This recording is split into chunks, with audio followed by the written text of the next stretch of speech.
Hello guys, welcome back to my mini blog. আজকে ব্লগে তোমরা দেখবে যে সরস্বতী পুজোর রাত্রেবেলাটা কীরকম গেল আমাদের। অবশ্যই পরীক্ষা এসে গেছে, পড়াশুনো তো করতেই হবে। তোমরা সেটা আগের ব্লগে দেখেছো, যারা পুরোপুরি দেখেছো তারা জানো। কেননা পরীক্ষার পড়াটা সবথেকে আগে ইম্পর্টেন্ট। সব কিছুই হয় যদি একটা জিনিসকে ঠিক রেখে করা যায় তাহলে সব কিছু ঠিকঠাকই যায়।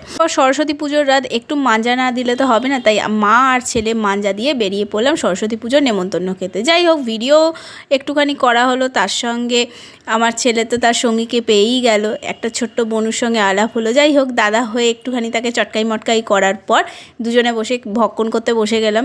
যাই হোক, প্রথম পাতের চপ থেকে শেষ পাতে চাটনি মিষ্টি অবধি টোটাল মেনুটা দুর্দান্ত ছিল, খুব ভালো লেগেছে। আচ্ছা, তোমরাই বলো, এত কষ্ট করে সেজেছি, একটু ছবি না তুললে হয়? তাই জন্য ছেলেকে বললাম একটা করে ছবি তুলে দে। বাড়ি ফিরেছি, একটু রাত হয়ে গেছিলো। যাই হোক, ভিডিওটা ভালো লাগলে সাবস্ক্রাইব করে দিও। বাই।